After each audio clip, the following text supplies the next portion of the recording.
Well, good afternoon, everybody. Hope everybody got enough to eat at lunch. It was very good. I'm Lieutenant Mark Meadows. I work for NOAA. I'm officer in charge of Navigation Response Team New London.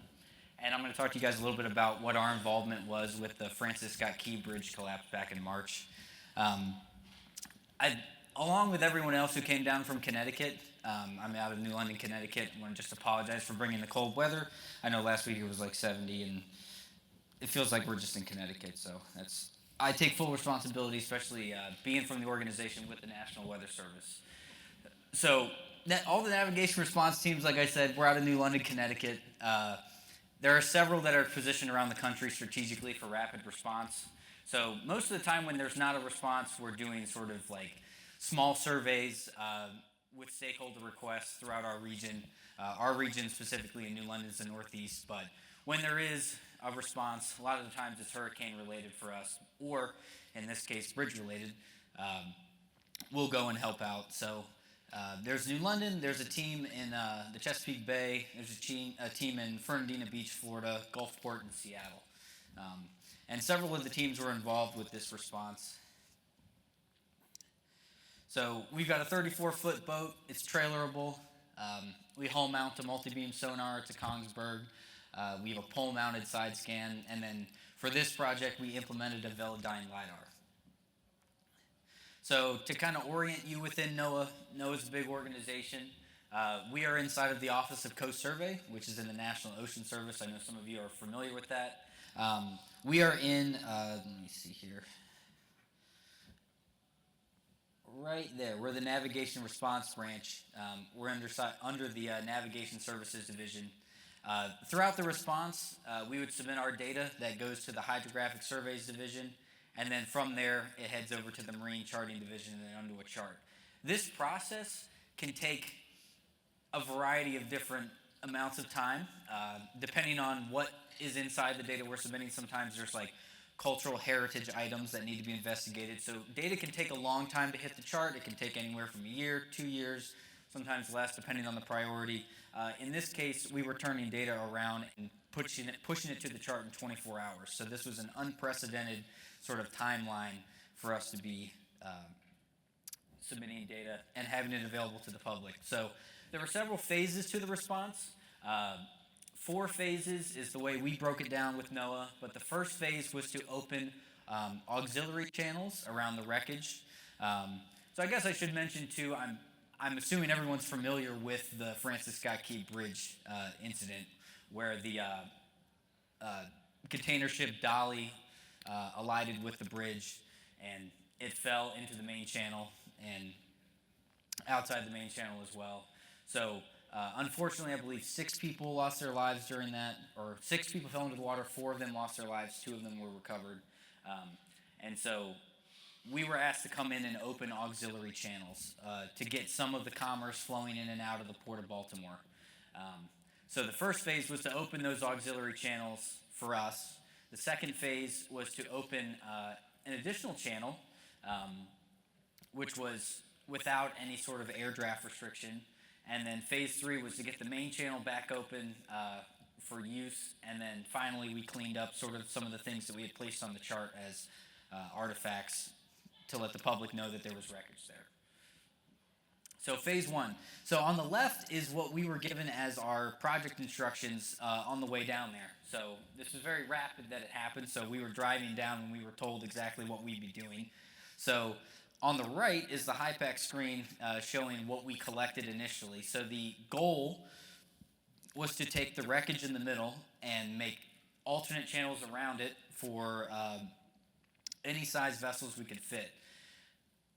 The channels we created had to pass under parts of the bridge that were still standing. So here you can see the LiDAR image of the wreckage. So there in the middle, there's a lot of downed bridge. There are still some standing pieces of the bridge on the north and the south side. And so our job was to create channels underneath that.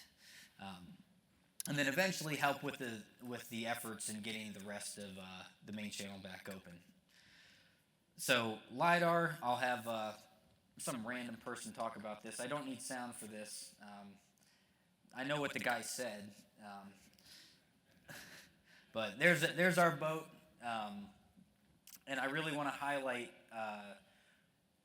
So I'll stop it here. So this is a view where this is on the south side, looking towards the wreckage. So there's the dolly, and then here is the part of the bridge that's still standing. So we're excuse me, we're looking underneath. We're collecting hydrographic data, bathymetry, and then pairing it with LiDAR. So that was a new integration that we did for this using our LiDAR.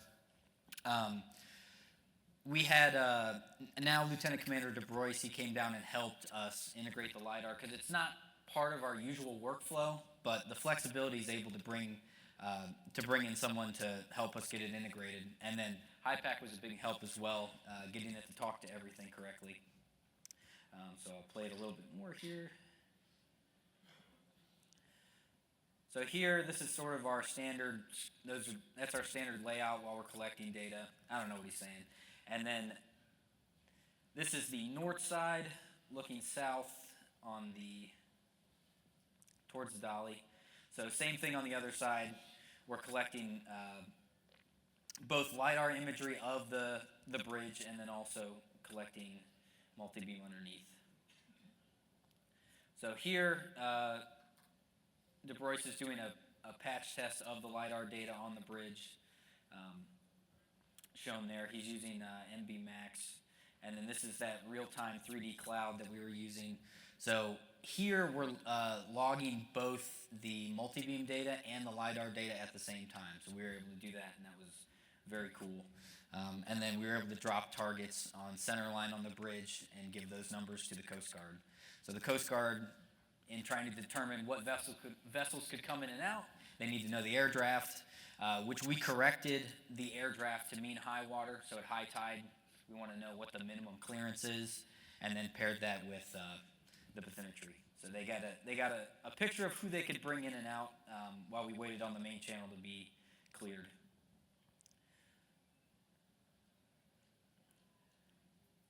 Something, bridge fell down. So again, we used High Sweep Editor, the MB Max 64, to patch test and correct. We were able to log that real-time cloud simultaneously, which was awesome. And then we were able to provide the Coast Guard with extremely accurate bridge gap heights, allowing for vessel traffic to transit. There in the center, there's a visualization. This is provided by the UNH Joint Hydrographic Center. It's all of our bathymetric coverage that we collected in phase 1, along with the LiDAR coverage there. And then this is us getting real close to the dolly. This is a sort of a typical product that we provide as a navigation response team. A lot of times, the Coast Guard or the Unified Command will ask for something like this. So this is a very simple. This was, excuse me, only maybe 1 day's worth of survey, maybe even just a morning. But just providing this as a chartlet, so shows very basic where we've covered, a sounding plot, where it is in relation to the big picture. So this is what they use to make the call on opening that north channel, along with the LiDAR data that we provided. So roughly 48 hours after our first ping, the Coast Guard was able to open the northern channel for use around the bridge. This is the first vessel that utilized that channel a couple hours later. So this is the entirety of phase 1. So phase 1 was that northern channel, I say 48 hours, so that was after our first ping. We give them the data, and then the Coast Guard also had to go out and set the buoys. So you can see the buoys they've set here in that northern channel. And then shortly after, they set buoys in the southern channel. So the northern channel, we had that cleared to 11 foot, and then the southern channel was 14 feet. So this is pretty much the entirety of the data we collected in phase 1. The coverage we had, we found a couple of obstructions that were removed. Phase 2, more channels. So Coast Guard requested a 20-foot controlling depth be open. This was to avoid the air draft restriction. So this is the main channel here. This is the main Fort McHenry channel that goes back into the Port of Baltimore. Off to the side here, you see this crane. This is where that 20-foot channel was being opened. And then off further to the side are the ones we opened before. So getting that 20-foot channel didn't have an air draft restriction. There were a lot of Coast Guard vessels in Curtis Bay that were looking to get out and make it out to do their mission. So with that air draft restriction, they were prevented from doing that. Curtis Bay, for those of you who don't know, is a major Coast Guard yard. There's a lot of vessels there that do, the full array of the Coast Guard's underway mission. So there's a picture of our vessel on the right as well. So in phase 2, here's more data we collected. Rounded out all the channels. So we have the Sawyer's Point in the north with the 11-foot, Fort Carroll 20-foot, and then the Hawkins Point, so north, so 11-foot, 20, and 14. And then that 20-foot has that no air draft restriction. We did find some more obstructions, so this was found inside the proposed area for the 20-foot channel. And it was slightly outside of where the main debris was, so the main debris was kind of in the middle here. We found that just south in this kind of like approach. So salvage came in and cleaned that up, and the channel was ready for use. We found more obstructions. We found a boat behind the dolly in the federally maintained channel. Had to get that removed as well for safety of navigation. So the common operating picture was something relatively new, kind of got taken for a test drive during this. This was a great way to integrate our data as well as a bunch of other feeds from other organizations and lay down boundaries. And this was displayed in the Incident Command Center. So we were able to provide our data, our bathymetric data. They were able to put on all the AIS targets, drop zones for dive operations, and so everyone had a full picture of what was going on. Additionally, NOAA was able to provide some National Weather Service forecasts all in one spot, so everyone was looking at the same thing, operating off the same sheet of music. And then phase 3 was the main channel. So we started to do iterative surveys of the same area. So this was kind of a new paradigm for us. So working the main channel over and over and over again, hitting different target depths. So the initial thing was, hey, can we get all these vessels that are trapped inside the Port of Baltimore and give them a way out? So that was to get it down to 35 foot by 300 foot wide. And then they were able to bring out all the ro-ros and smaller container ships that were stuck inside, and then they would close the channel back down, do more survey, more salvage, and kind of rinse and repeat until they got to their full target, which was 400 foot deep, 400 foot wide, 50 foot deep.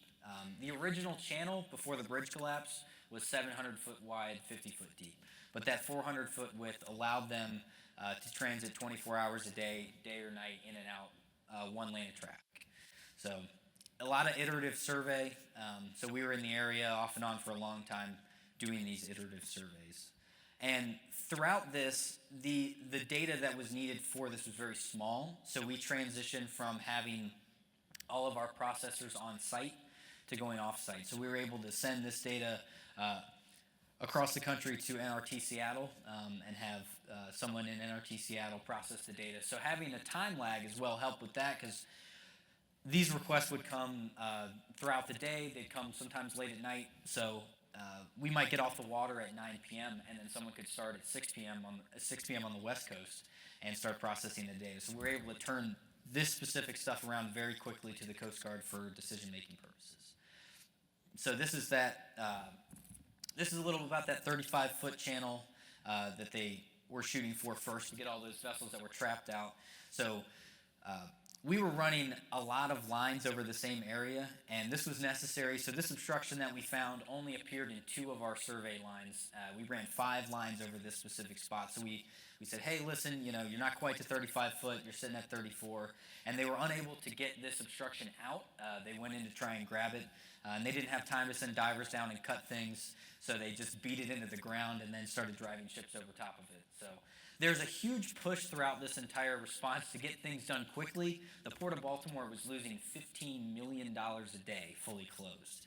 So opening up even just a little bit of auxiliary channels allowed some of that $15 million loss to be cut down. getting the main channel open is how you get it all back. But it impacted more than just the port itself. There's all the people that have businesses that rely on the commuters to come in and out as they go to and from the port every day. So it impacted Baltimore as a whole. So, excuse me. So 35 foot, we get this cleared. This is 35, 300 foot wide. Get all the ships out. And then working more on the main channel. All of these iterative surveys as we built out the main channel, as the Unified Command built out the main channel, and then the auxiliary channels, all of this was reflected on NOAA charts and NOAA updates. So the both the Marine Chart Division and the Hydrographic Surveys Division, where we send our data, were turning this around extremely quickly. So within 24 to 48 hours, it'd be reflected. And we were providing all this to the harbor pilots, the Maryland pilots as well. So they would have this information on their portable pilot units as they were bringing these vessels in and out. Because initially with the 300-foot channel, it was very tight, so it was all tug escort, daylight hours only. And then that changed as the response progressed. So I have some videos of things exploding. So it was determined, I'll show you in this last slide, as they wanted to widen this channel, this large piece of debris was sitting on the bow of the dolly. And most of the debris they were able to send people up on in harnesses, make cuts on the steel, and then crane it off. They had a massive crane they were working at, but this was too heavy to crane off of the bow of the dolly, and it was too dangerous to send people up to make cuts. So the decision was made to just blow it up. And so the idea with that was to have it all fall nicely into the main channel and then salvage the smaller parts. And I said, if I'm going to be out there surveying it, I need to know where the pieces fell, so I should go out and watch the explosion. I didn't want to miss it for scientific purposes, so I'll show you here. This is a view taken from our nav manager's perspective back behind the dolly. And then here's a view from my boat.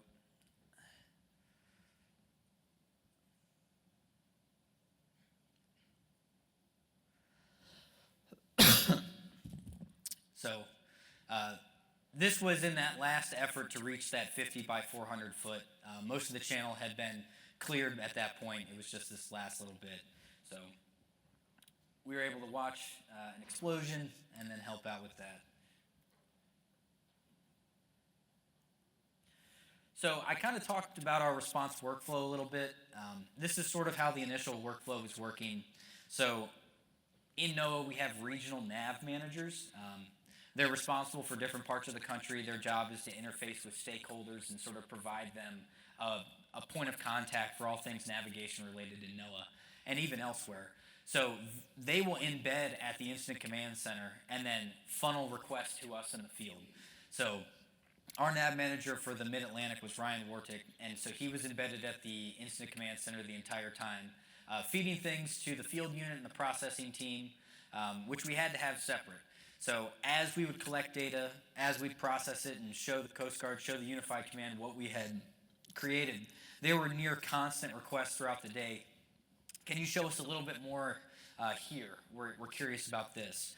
Can you provide us a different view? Can you collect more data here? So all those requests were being funneled to us, and then the processing team was creating all the stuff required for the common operating picture that I showed before, sending stuff for those visualization products to UNH.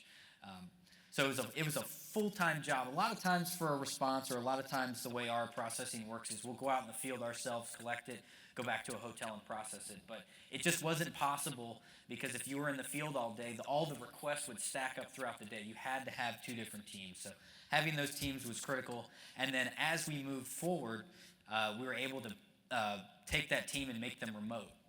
And so we would transmit data directly from the vessel ashore, and then they would process it and provide it to the Coast Guard. So at times, for the iterative survey portion, we were turning data around to the Coast Guard within 3 hours after ping. So that was allowing them to make decisions very quickly on whether or not they could open channels, sometimes that night. So phase 4, we still had some chart artifacts here that we had to go back and clean up, and then they also removed some of these auxiliary channels once the main channel was open, um, and things were cleared. So the whole time we were down there, we were staying busy, even when there wasn't a request. So we were helping to build out. Callie touched on it earlier a little bit. That next generation, some of those next generation charting products with the S100. So S102, we built out the S102 high resolution bathymetric coverage for the Port of Baltimore and all these zones. So we were working even when there wasn't a direct response or a direct request for a bridge response survey. We were able to do this. So we touched on S102 a little bit, or Callie did, but it combines all the available bathymetry. So it could be crowdsourced bathymetry, it could be NOAA bathymetry, it could be Army Corps bathymetry, and it combines it all into one product. And then that can be viewed, and it was viewed on the pilots, portable pilot units, so they were able to use that S102 during the response to give them the best picture when they were trying to bring vessels in and out through a tight spot. So S102, you can find out if you have S102 coverage pretty easily. I like to use NowCoast. You go to nowcoast.noaa.gov. You will notice there's a little bit of a gap here, but we're filling it in slowly. It takes time to populate. But if you zoom into Baltimore, it's completely covered. But all around, we've got this is NBS, National Bathymetric Source Coverage. So the team, I want to talk about the team a little. NOAA-wide, a lot of people were involved with this, much more than just navigation response team in London and the Office of Coast Survey. So National Weather Service was providing forecasts. The Center for Operational Oceanographic Products and Services provided a real-time currents buoy near the bridge to give the most up-to-date current information. That was really critical for dive ops, and they're figuring out whether or not to send people down. If it's peak current, probably not a good idea. In the bottom right is pictured the nav manager, Ryan Wartick. The top left is me and my team on our boat. There's an image from some aerial missions that NOAA planes flew, and then bottom left is pictures of us on the boat. But it was a huge effort across the organization. Many line officers were involved. We just got a real front row seat in what we were doing. So I want to make sure I had a couple moments for questions. I know I ran through a lot of stuff real quick. I don't know if anybody had any questions. This is an image that's taken by someone at the Baltimore Sun. That's as close as I got. I didn't get any closer than that, but the request was to get as close as you can, so we did. But, yes.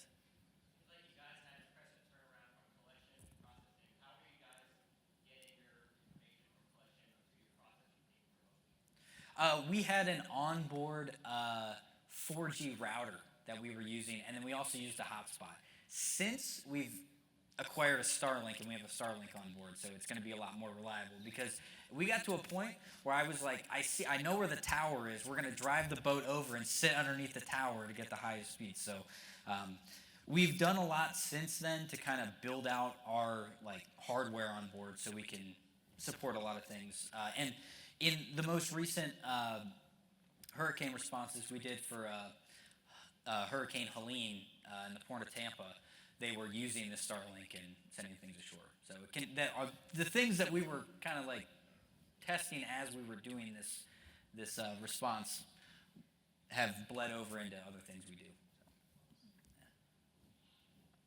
Yes. I got a bunch of questions. So the first one is that this was a joint operation. Yes.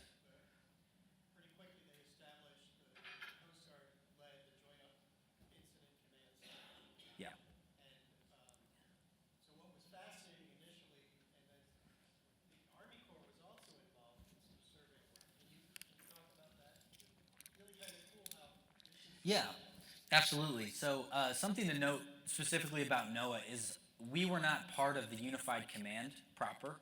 The Unified Command was Coast Guard, Army Corps, Maryland Transportation Authority, Maryland State Police. They were all involved with the Unified Command. NOAA, we were there as the role of an advisor. So we weren't part of the Unified Command. However, our role was important.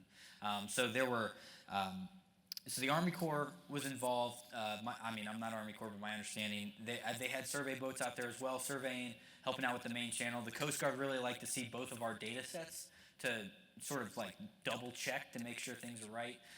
Because the last thing you want to do is add another vessel to the wreckage. So making sure we get it right and get it right the first time as quickly as possible. And then Coast Guard was out there setting buoys, and then the Army Corps is also managing the entire salvage effort. So all the salvage companies were working through the Unified Command, specifically with the Army Corps of Engineers to kind of move things out in the right way. Yeah. Tell me about the big water main that sits parallel to the bridge.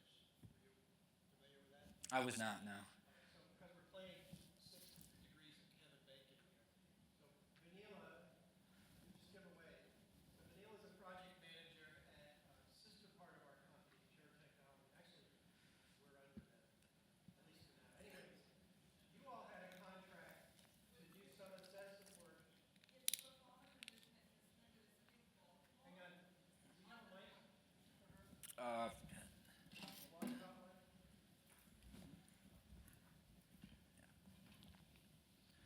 I just want to put her on the spot.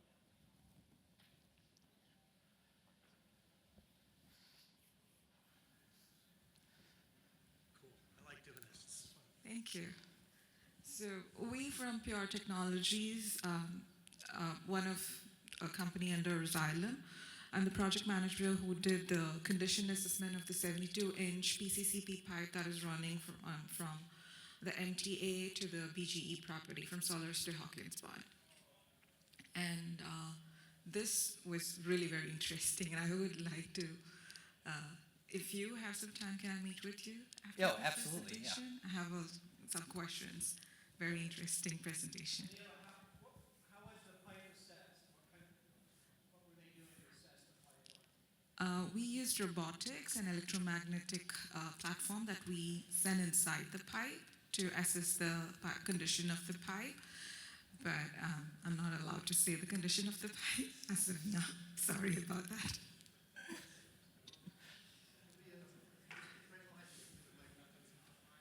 It's cool how all these parts fit together.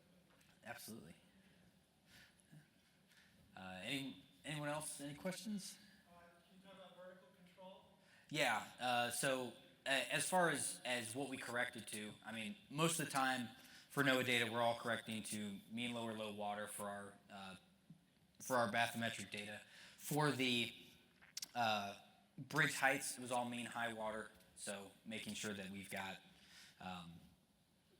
at high tide what your minimum clearance is. If you correct the mean low water when you're looking at air draft, then you could provide an incorrect. Were you surveying on the ellipsoid with RTK and then using VData to reduce? Yes. Yeah. We had VDatum coverage for the survey area. There was a small part of Trade Point Atlantic that we needed more VDatum coverage in, but we got that for the S102 coverage that we were building out. In the last week, I'm sorry, just one more comment. We'd love to hear. You learned a lot about your operation, right? And clearly you were able to capitalize on some of the attention. Just the fact that you got some Starlink minis is way cool. Yeah. Because that doesn't often happen in a government agency. Well, those. Hear more. We can do an offline about what you liked or didn't like about IPAC, or what we could do better, maybe for this specific workflow, or to support the fast turnaround of your data. Because that's really cool. It shows there's that capability. So how can you routinize something like that? And we can talk later. Yeah, and I will mention something briefly on it, and before we talk, is the flexibility was there. We had a need, which is LiDAR, and the flexibility was there in HiPAC to be able to integrate that quickly and support to go along with it. So that was the big thing for us. Is the obvious, of what we had, the obvious choice. Yeah, Mark, thank you for your presentation. I think it really highlights the economic value of what we do in this field. And it had a huge, you said $15 million a day, Yeah. I think, or something like that, right? That's huge. My question is on the common operating picture that you talked about. You said that was the first time you guys had done that. Was there lessons learned? Was there benefits from it? And is that going to be a product that you're going to look at now as you respond as a response product? Yeah, that's a great question. Yeah, we were not us personally, but NOAA had fingers in it, maintaining it, and uploading the data products with it. I think if it may be one of those things that they make a decision whether or not they need it on site. I can't speak to it too much, but I feel like the success of it speaks well towards it being used in the future. I think I never got a chance to be in the incident command center, but the benefits I see is, hey, all of our data products from different agencies that are collecting can all be integrated into one. I mean, having a huge thing is having the AIS feed overlaid on top of what everyone's doing. So you know what vessels are crossing in and out of the security zone at all times. You know which vessels are nearby dive operations, and you can coordinate. So there were times we'd go do things, and the incident command center would know about it. Like, they would watch us drive over and do things, so they can see real time. They could see when we started acquiring in the main channel or somewhere where they asked us, and when we wrapped up and I went over near the tower to transmit it. Like, they could see all of that real time. So just decreasing the lag from the field units to the incident command center. Because like with anything initially, there's always going to be some sort of like miscommunication. It's just inevitable. And so we were initially, in sort of the hecticness of it, kind of like putting out some fires, like, hey, no, this is exactly where the most, intact part of the bridge is, whatnot, and it's hard for them to see. But with a common operating picture, like, you could say, okay, looking at the chart, we don't have like a chart of a downed bridge. It's a chart of the standing bridge. Why don't you go park your vessel where the last standing part of the bridge is, and we'll know exactly where it is, and we can mark it here. And so having that integration, I think, it speaks well towards it being used in the future. So, yeah. Great. All right. Thank you so much.